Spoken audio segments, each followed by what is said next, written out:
Bagaimana dunia? Itu hak asasi manusia untuk menjalankan ibadat menurut keyakinannya. Sebelum lanjut nonton video ini, jangan lupa like, tekan tombol subscribe, nyalain loncengnya, dan share ke teman-teman kalian.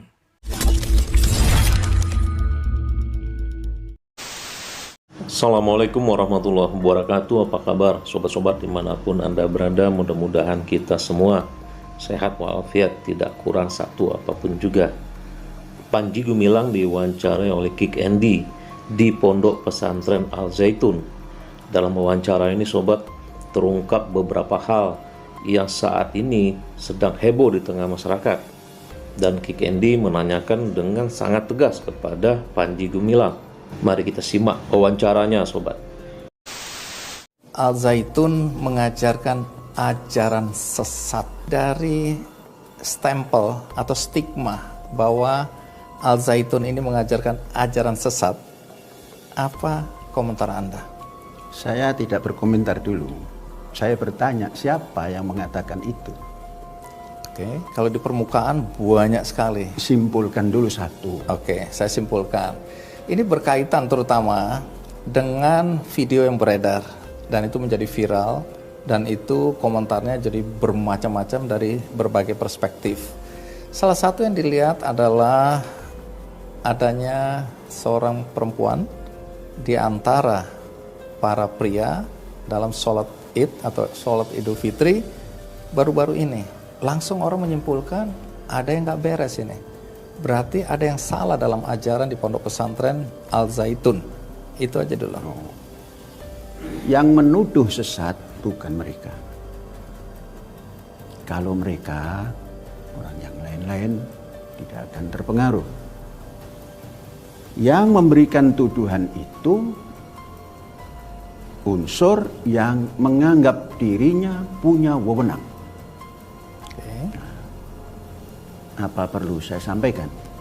Kalau di luar sana, Majelis Ulama Indonesia menyatakan bahwa ini memang ajarannya sesat. Kalau kelembagaan sudah, ya. Oke. Itu yang saya ingin mendengar dari sampean. Kalau kita fikir ajaran di Az-Zaitun, ada kurikulum. Kurikulum jelas,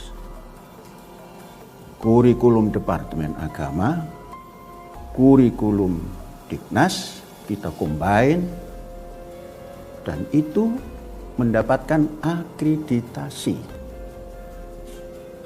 A unggul.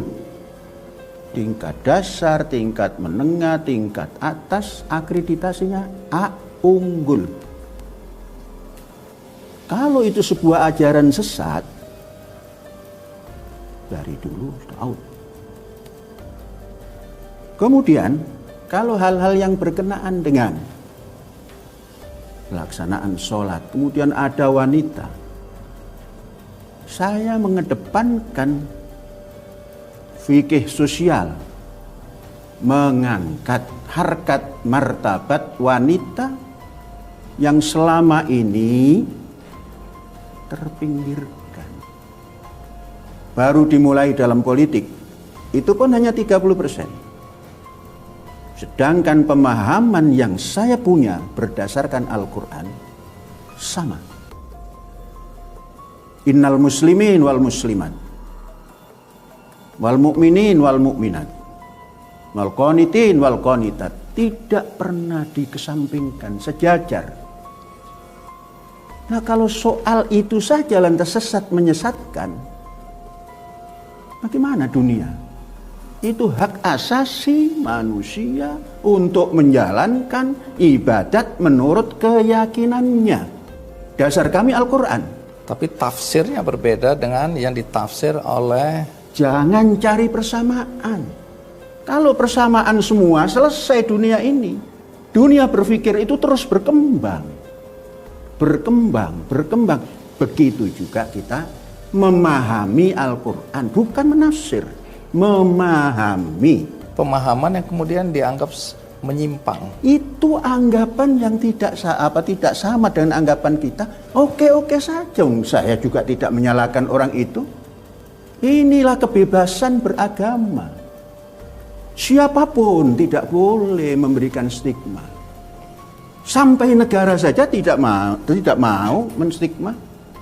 Karena apa? Undang-undang dasarnya seperti itu. Apakah saya harus taat kepada orang yang tidak berdasar Undang-Undang Dasar 45? Di mana kita harus taat kepada undang-undang?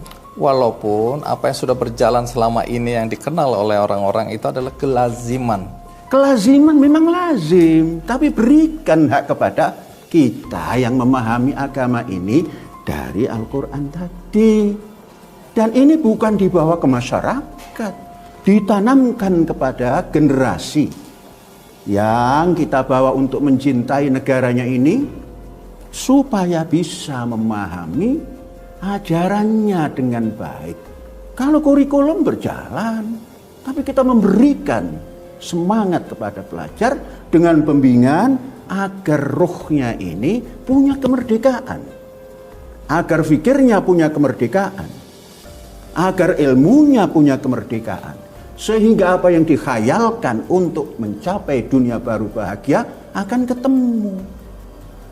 Jadi tidak boleh siapapun. Agama itu pribadi, tidak boleh dicampuri dengan yang lain-lain.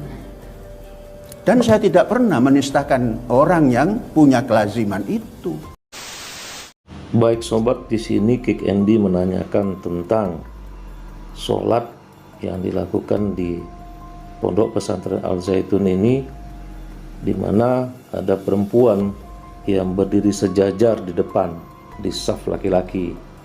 Nah, di sini Panji Gumilang menyatakan bahwasanya dia dengan cara itu untuk mengangkat harkat dan martabat perempuan, dan itu adalah hak asasi manusia, di mana manusia ini senantiasa berkembang. Dan di sini juga Panji Gumilang menyatakan bahwasanya itu bukan hal yang menyimpang, karena setiap manusia boleh melakukan kebebasan dalam hal beragama. Nah, di sini sobat terlihat bahwasanya Panji Gumilang ini justru menegaskan bahwasanya itulah cara dia untuk mengangkat harkat dan martabat perempuan yang disejajarkan dengan laki-laki. Nah, berikutnya sobat, mari kita dengar tanggapan dari Ustadz Adi Hidayat tentang saf perempuan yang berdiri di depan. Ayo kita simak. Karena di era terdahulu kiranya jarang didapati, atau mungkin juga tak pernah didapati ada perempuan bercampur sholatnya dengan laki-laki. Di era-era sahabat misalnya, tabi'in misalnya. Tapi para ulama kita itu sudah mendiskusikan bagaimana kalau ada perempuan yang bercampur dengan laki-laki di satu saf yang sama. Maka di sini dibagi pada dua bagian oleh para ulama. Yang pertama, jika percampuran dimaksud tidak diiringi dengan adanya pemisah, laki-laki langsung perempuan, perempuan lagi laki-laki lagi, atau laki-laki perempuan laki-laki tanpa ada pemisah, yang memungkinkan adanya sentuhan, ya kan? Baik secara fisik ataupun tak langsung, ya, karena fitrah itu kan tak bisa ditolak, keberpasangan, ya kan? Saling hasrat dan sebagainya, ya kan? Ketika itu terjadi, maka yang pertama ini, kasus pertama dianggap salatnya tidak benar, ya, salatnya batal, salatnya tidak memiliki nilai dalam sahnya salat. Baik, ini sepakat para ulama, tidak ada perbedaan di dalamnya. Jika dalam konteks penunaian itu ada sekat, misal ini laki-laki, kemudian disekat apakah dengan kursi atau yang lain, lalu ada perempuannya, lalu ada laki-laki lagi dan seterusnya, maka di sini terbagi dua pandangan ulama. Nah, ulama Hanafiyah berpendapat bahwa berpotensi sholat demikian membatalkan untuk yang laki-laki, ya, dianggap sholatnya batal untuk yang laki-laki, sekalipun yang perempuan, ya, bisa benar menunaikannya. Benar dalam artian itu dia dari takbir sampai salam mungkin dia benar menunaikan, walaupun statusnya bermasalah juga. Jadi dalam konteks berjamaahnya statusnya tetap bermasalah, tapi yang laki-laki dianggap batal karena boleh jadi ada hasrat-hasrat tertentu atau ada dalam penunaiannya gambaran-gambaran tertentu yang mungkin berpengaruh dengan keberadaan perempuan yang sholat di sampingnya. Itu pandangan Hanafiyah. Sementara mayoritas, ada Syafi'iyah, ada Malikiyah, sebelumnya juga ada Hanabilah, berpandangan statusnya makruh, sangat tidak disukai, kan? Walaupun ada yang menunaikan berjamaah di laki-laki, sekat perempuan, sekat laki-laki dan sebagainya, maka status berjamaahnya sangat tidak disukai, makruh, ya. Baik sobat, itu adalah pandangan dari Ustadz Adi Hidayat, yang mana hukum Islam yang paling ringan menyatakan bahwasanya itu makruh atau yang tidak disukai. Sehingga sebenarnya apa yang dilakukan oleh Panji Gumilang ini dengan mensejajarkan antara saf laki-laki dengan yang perempuan, dan terutama di depan, itu adalah sesuatu yang tidak disukai sebetulnya. Dan malahan ada yang menyatakan bahwasanya dengan adanya saf yang sejajar ini tentunya akan membatalkan sholat laki-laki. Nah, begitu sobat pandangan dari Ustadz Adi Hidayat.